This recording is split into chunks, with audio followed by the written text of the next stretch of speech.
The massive crystal chamber of the Galactic Council buzzed with worried voices as representatives from 47 different alien species gathered together.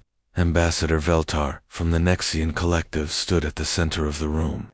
His green, scaled hands shook as he turned on the big holographic display that showed images floating in the air. "Friends of the Council," Veltar said in a nervous voice that echoed around the huge room. "We have found something very dangerous. The humans in the Sol system are playing with quantum resonance technology." All the aliens in the room made sounds of shock and fear. Even the normally calm Korathi delegates moved uncomfortably in their special water tanks. "That cannot be true," said General Dexmore in his deep voice. He had 4 yellow eyes that blinked one after another. "No species has ever made quantum resonance fields work safely. The last time someone tried, it destroyed the entire Kelthera home planet 3,000 years ago."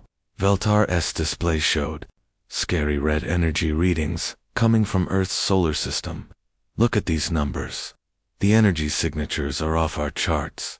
If the humans lose control of this technology, it could tear apart reality itself in that entire region of space."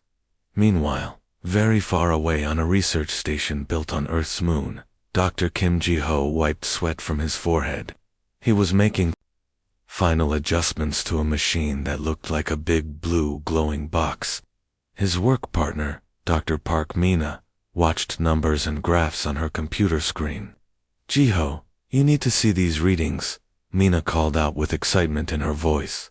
"The energy field is staying perfectly stable at 99.7%. This is amazing."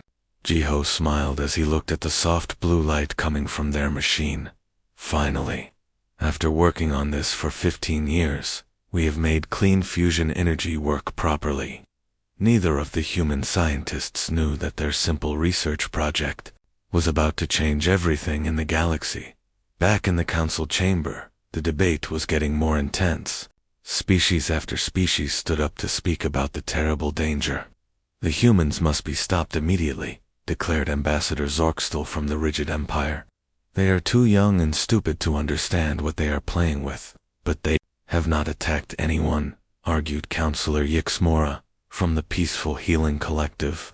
"Maybe we should talk to them first, before we decide they are dangerous." "Talk." Veltar's voice got higher with fear. "The energy readings we detected could power 1,000 star destroyers.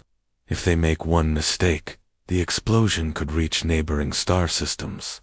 The head of the council, an ancient being called the Prime Voice, raised one of its many arms to call for quiet. "We must vote. All in favor of banning quantum resonance technology completely and ordering the humans to stop all research immediately." One by one, every single representative raised their hand, tentacle, wing, or other body part to vote yes. The vote was unanimous. Every species agreed. "It is decided," the Prime Voice announced. "Send our fastest ship to the Sol system. The humans must stop this dangerous research right now, or face the consequences." On the moon base, Dr. Kim Ji-ho and Dr. Park Mina had no idea that a powerful alien fleet was already preparing to travel to Earth. They were too busy celebrating their breakthrough with cheap coffee and stale cookies from the station's food supply. "You know what's funny?" Ji-ho said as he looked at their machine. "My grandmother always said that the secret to fixing anything was to treat it with kindness. I think that's what made this work." "Your grandmother was a wise woman," Mina laughed, "who knew that being gentle with quantum particles would be the key to unlimited clean energy." Their machine hummed quietly, producing more power than a small city needed while creating zero pollution. To them, it was just good engineering. They had no way of knowing that what they called clean fusion was actually the same quantum resonance technology that had destroyed entire planets when other species tried to use it. As news of the council's decision spread through alien communication networks across the galaxy, panic began to grow. Some species started moving their populations away from areas near human space. Others began preparing their military fleets in case the humans' experiments went wrong. The Karathi immediately began building special shields around their colonies. The Vorthan Empire started making evacuation plans for their border worlds. Even the confident Zelthrani, who usually thought they were better than everyone else, began to worry. But Dr. Kim Ji-ho and Dr. Park Mina just kept working peacefully on their moon base, completely unaware that they had accidentally terrified the most powerful civilizations in the galaxy. They thought they were just two scientists trying to solve Earth's energy problems. The stage was set for a meeting between humans and aliens that would change the course of galactic history. The council thought they were dealing with dangerous primitives playing with forces they could not control. The humans thought they were just doing normal scientific research. Neither side realized how wrong they were about everything. Admiral Rexto's massive war fleet appeared at the edge of Earth's solar system like dark clouds, blocking out the stars. 50 enormous ships, each one bigger than a mountain, cast long shadows across the asteroid belt. The biggest ship in the center had weapons that could destroy entire moons. Open communication channels to the third planet, Admiral Rextol commanded from his captain's chair. His voice was deep and metallic, like a machine trying to sound alive. On Earth's orbital space station, alarms started ringing everywhere.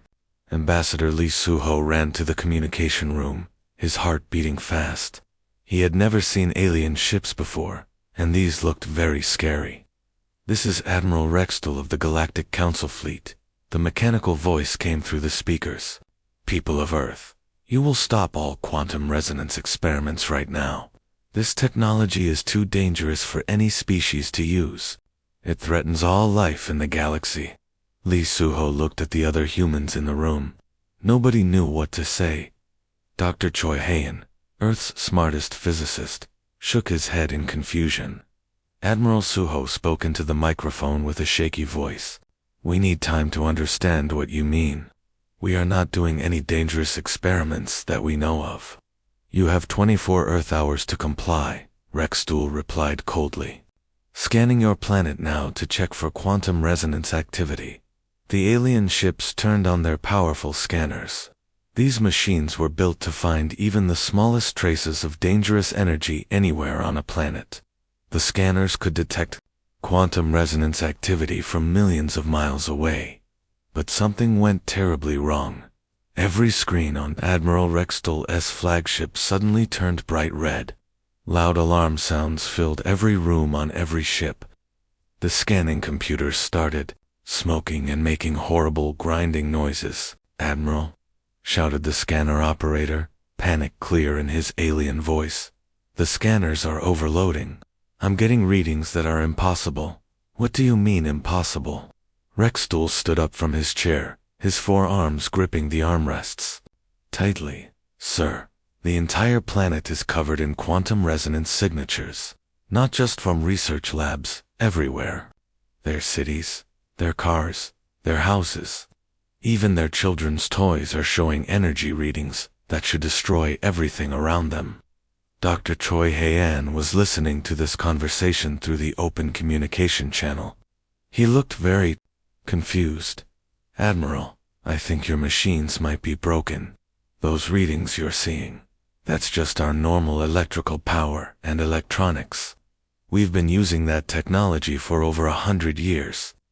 The silence that followed was so complete that everyone could hear their own heartbeats. Admiral Rextol's metal face showed no expression, but his breathing got very fast. Double quotes, "your ... electrical power." The Admiral's voice was now barely louder than a whisper. "Yes, sir," Dr. Choi Hyun explained patiently. "Electric lights, refrigerators, computers, cell phones, cars, trains, basic stuff. My grandmother has quantum processors in her washing machine and her television." On the alien flagship, the science officer Texrol was staring at his instruments like they had grown extra heads. "Admiral, according to these readings, the humans have quantum resonance technology in their kitchen appliances. Their children are carrying devices with quantum processors in their pockets like toys. Rextel felt something he had never experienced before. Complete terror mixed with total confusion. The technology that could destroy planets was being used by human children to play games and send messages to their friends. Run a deep scan of their major cities, Rextool ordered, hoping his instruments were simply broken. The results came back even worse. The scanners detected quantum resonance energy signatures coming from millions of sources all across Earth. Every house, every building, every vehicle was producing energy readings that should have turned the planet into cosmic dust decades ago. "Sir," the communications officer reported, "we're receiving thousands of transmissions from the planet's surface. Radio waves, television broadcasts, internet data, cell phone calls. All of them are using stable quantum resonance technology." Admiral Rextel sat back down in his chair very slowly. In his 300 years of military service, he had never encountered anything this impossible. "Admiral," came Dr. Choi Hyen's voice again, "is there a problem? You seem upset about our normal everyday technology." "Normal?" Rextel's voice cracked. "You call quantum resonance manipulation normal? Well, yes. We've had electric power since the 1880s. We've had quantum computers since the 1990s. My 5-year-old nephew has a quantum tablet for drawing pictures. Is this technology supposed to be difficult?" The alien fleet's computers continued to show impossible readings. According to their instruments, Earth should have exploded into a ball of fire the moment humans first turned on electric lights. Instead, humans were using the galaxy's most dangerous technology to heat their food and charge their phones. "Admiral," his science officer whispered, "what do we do? We came here to stop them from using technology that could destroy star systems. But they're using it to watch entertainment shows and play children's games." Rextel stared at the peaceful blue planet below. The humans had somehow turned the most destructive force in the universe into something as common and safe as sunlight. The ultimatum was worthless. How do you ban technology that an entire species uses to brush their teeth? The interrogation room on the alien flagship was cold and white like a hospital. Dr. Kim Ji-ho sat in a metal chair across from 3 very strange-looking aliens. One looked like a giant lizard, another had tentacles instead of arms, and the third one looked like a walking tree with eyes. "Tell us again," said Chief Science Officer Nexron, leaning forward with his big yellow eyes, staring at Ji-ho. "How do you make quantum fields stable in your home power systems?" Ji-ho scratched his head and looked confused. "We don't make anything stable. We just use electricity. You flip a switch and lights turn on. You plug something into the wall, and it gets power. We learned this stuff in school when we were kids."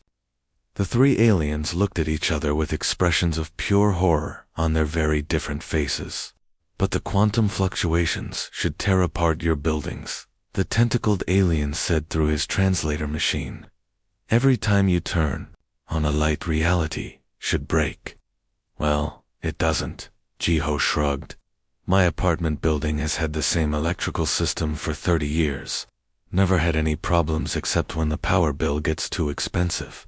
3 decks below, Dr. Park Mina was having a similar conversation with different aliens. "These ones looked like giant bugs with too many legs. Explain to us," the lead bug alien clicked through his translator, "how your species naturally controls quantum resonance without any training or special equipment." Mina spread her hands and looked helpless. "I don't know what you mean by controlling it. We just use it. When I was little, my mom taught me how to use the microwave to heat up rice. You put the food in, set the timer, press start. Easy. The microwave uses quantum resonance manipulation to excite molecules," one of the aliens said, sounding like he was about to faint. "Okay, sure. I don't really understand the science part. I just know it heats up my food." Back on Earth, 8-year-old Han Solo was having the best day of her life. She was surrounded by 6 alien scientists who looked like they were made of rocks, and they were asking her about her video games. "See? This is my gaming console. Sola said happily, holding up a small device. It has quantum processors that make all the graphics really pretty and fast. Quantum ... processors. One of the rock aliens whispered like Sola had just told him. The world was ending. Yeah. Dad says everything has quantum processors now. My toothbrush, my tablet, even the smart refrigerator that orders groceries by itself. Wanna see my quantum pet? She pressed a button, and a small holographic dragon appeared in the air, dancing around and breathing tiny puffs of fire. The rock aliens fell backward in shock. A stable quantum hologram maintained by a child's toy, one of them gasped. His name is Sparky, Sola giggled. I taught him how to do tricks. Meanwhile, in another part of the alien ship, Dr. Oyuna was trying to explain human history to a group of very scared alien historians. So you're saying, one of them asked through shaking voice, that your species has been using this technology for over 100 years. Well, yeah. Thomas Edison and Nikola Tesla figured out how to use electricity in the late 1800s. Then we kept making it better. We got computers in the 1940s, quantum computers in the 1990s, and now quantum technology is in pretty much everything. But how did you survive? Another alien asked. Every other species that tried to use quantum resonance destroyed themselves within days. Yuna thought about this question. I guess we were just careful. My grandfather always said the secret to working with electricity was to respect it, but not fear it. Maybe that helped. The breakthrough moment came when young Kim Dae-ho visited the alien ship with his mother, Dr. Kim Min-jae. The aliens had brought a broken quantum scanner to test human abilities. All their best scientists had tried to fix it for hours, but it kept producing chaos instead of stable readings. Can I try? 12-year-old Dae-ho asked politely. The aliens looked at his mother, who nodded. Dae-ho walked over to the machine and put his hands on it gently. What are you going to do? Asked the lead scientist. Just think happy thoughts at it, Dae-ho said, like this was the most normal thing in the world. Machines work better when they're not stressed out. He closed his eyes and smiled. Immediately, the scanner's readings became perfectly stable. All the chaotic energy patterns smoothed out into beautiful, organized waves. The alien stared in complete silence for a full minute. The quantum field responds to human neural patterns, Dr. Park Mina explained to the stunned audience. Our brains naturally harmonize with quantum fluctuations. We don't even think about it, we just do it. Especially kids, added Dr. Oyuna. They don't overthink it like adults do. They just make it work through instinct. The truth was becoming clear to everyone. Humans had not discovered quantum resonance technology. They had been born with the natural ability to use it safely. What the aliens considered impossible and dangerous, humans found as easy as breathing. Word of this discovery spread through alien communication networks faster than light speed. The galaxy's greatest mystery had been solved by a 12-year-old boy who treated universe-bending technology like a pet that needed kindness. Everything the aliens thought they knew about physics was wrong, and somehow, the humans had figured out the right way, without even trying. The emergency meeting of the Galactic Council had turned into complete chaos. Representatives from dozens of alien species were shouting, screaming, and making angry noises in languages that the translation machines could barely keep up with. Some aliens were standing on tables, others were flying around the ceiling, and a few were hiding under their chairs. They must be locked away immediately, screeched Ambassador Zorkstel from the Rigid Empire, waving all 6 of his arms in the air. A species with such dangerous power cannot be allowed to roam free in the galaxy. But they have never hurt anyone, argued Counselor Yixmora from the Peaceful Healing Collective. Her soft blue skin was glowing with worry. Maybe we should try to learn from them, instead of being afraid. This suggestion made the room explode with even more shouting and panic. Learn from them. General Vexmore's 4 eyes were bulging with terror. They give quantum processors to their babies as toys. Their children treat reality-destroying technology like candy. On the Moon Research Station, Dr. Kim Ji-ho was surrounded by the smartest alien scientists in the galaxy. But instead of looking smart, they all looked like they were about to cry. "Please, show us one more time," begged Dr. Kextel, the chief energy researcher from the Nexian Empire. His scales were turning pale with stress. "How do you stabilize the quantum fluctuations in this cooking device?" Ji-ho sighed and pressed the button on the microwave to reheat his coffee for the 10th time that day. "I keep telling you, there's nothing to stabilize. You put food in, set the timer, press start. The electromagnetic waves heat up the food. That's it. But according to our calculations, the quantum cascade should destroy everything in a 50-mile radius," Dr. Kextel whispered. "Well, it doesn't," said Dr. Oyuna, who had been brought to the station to help explain things. She was getting tired of answering the same questions over and over.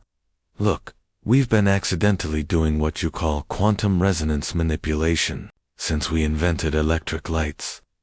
Thomas Edison and Nikola Tesla were doing impossible things more than 100 years ago, and they didn't even know it was supposed to be impossible. The real breakthrough came when 15-year-old Kim Dae-ho was visiting the station with his physicist mother.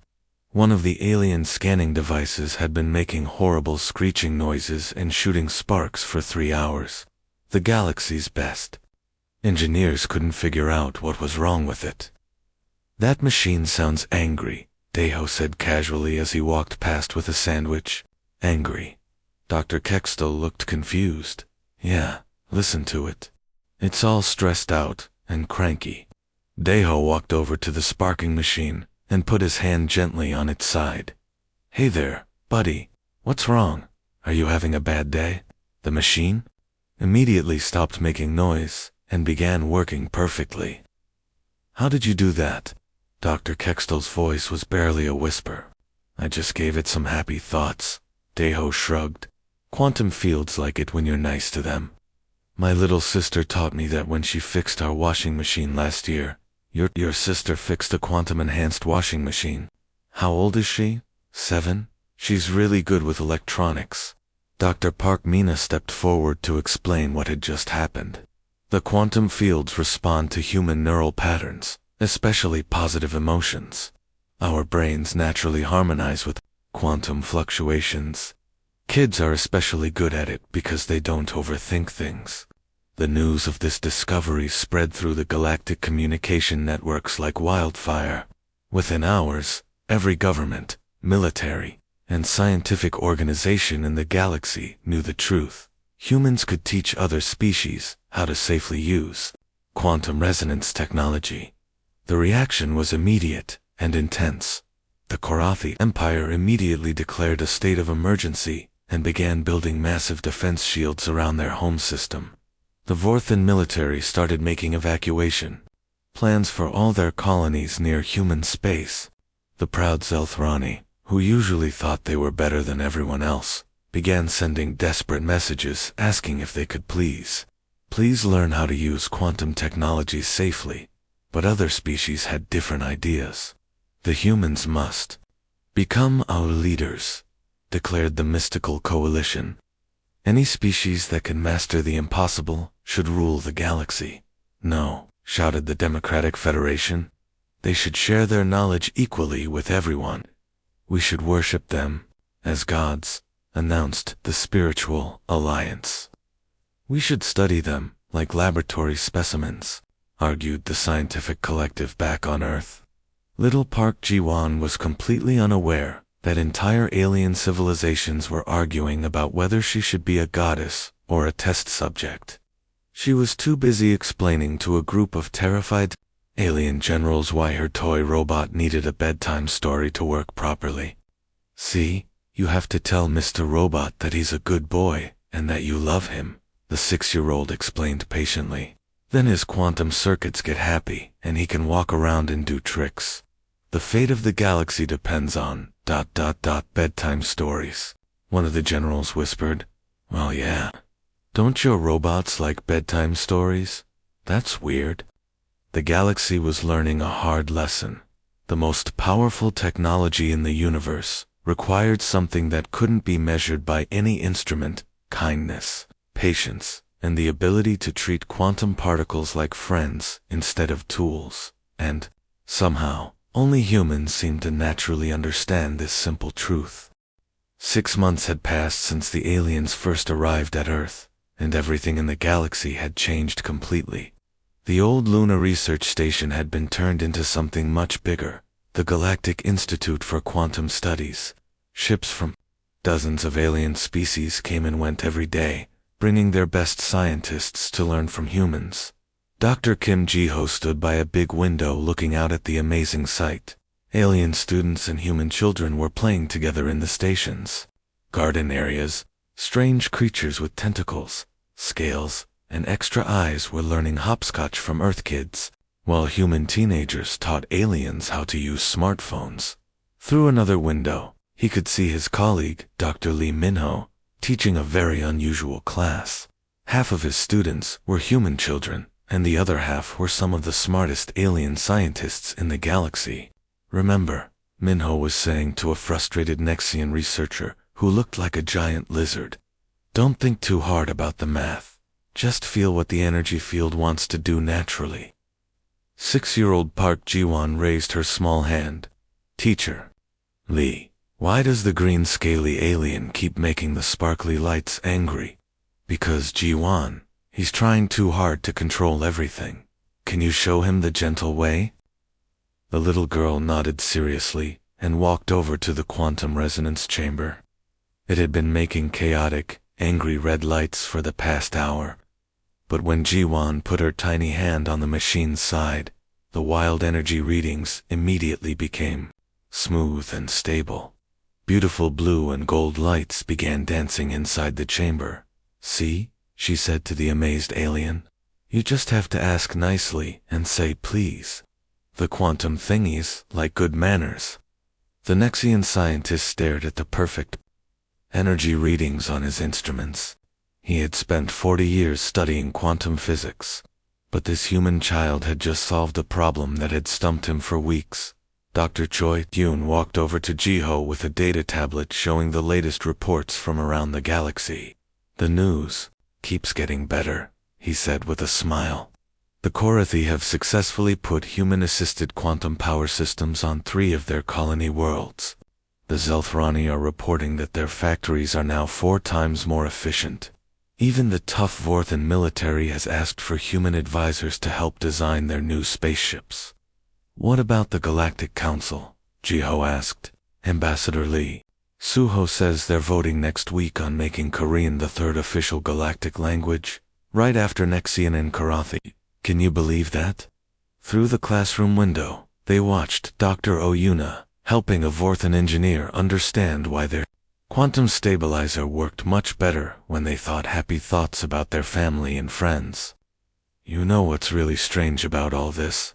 Ji-ho said, shaking his head with amazement. "What's that?" "We still don't really understand how we do any of it. We just do it naturally." In another part of the station, 10-year-old Han Sola was having a very important meeting with 5 galactic admirals. These were some of the most powerful military leaders in the known universe. But they were all sitting on the floor, listening carefully to a 4th grader. "So your big spaceship's new quantum drive needs a bedtime story to work at maximum speed?" asked Admiral Rextel, who no longer seemed scary at all. "Yep," Sola said cheerfully. "All quantum drives like bedtime stories. It makes them feel safe and happy. When they're happy, they can go really, really fast without getting tired. And you learned this from your little sister, huh? She figured it out when she fixed our car last month. The car was making sad noises, so she told it a story about a brave little engine that could climb big mountains. Now our car purrs like a happy cat." The admirals wrote down every word she said. These were battle-hardened military commanders who had fought in wars across the galaxy. But they were taking notes from a child about treating spaceships like pets. Dr. Park Mina found Ji-ho by the window later that evening. The station was quieter now, with most of the alien visitors resting in their specially built quarters. "I got the final numbers from Earth," she said. "Over 50 alien species have signed up for the human teaching program. They're sending their brightest students to learn from our elementary schools." "Elementary schools?" Jiho laughed. "What's next?" "Well, the Karathi want to send their top physicists to spend a semester in Mrs. Kim's kindergarten class. Apparently 5-year-olds are the best quantum field instructors in the galaxy." They stood together watching Earth slowly rotate below them. The planet looked the same as always, but everything had changed. Humanity had accidentally become the teachers of the most advanced civilizations in the galaxy, and they had done it by being kind to machines and thinking happy thoughts. "Do you think we'll ever figure out the real science behind what we do?" Mina asked. "Maybe someday," Jiho replied. "But honestly, does it matter? The kids don't need to understand quantum field equations to make impossible things work. They just need to be nice." Outside, young Kim Dae-ho was showing a group of Zelftrani engineers how to fix their broken quantum computer by telling it jokes until it started laughing, or at least making the quantum equivalent of laughter. The galaxy had learned its most important lesson. The universe's most powerful forces responded not to complex mathematics or advanced technology, but to simple human kindness and the innocent wisdom of children, and somehow that made perfect sense.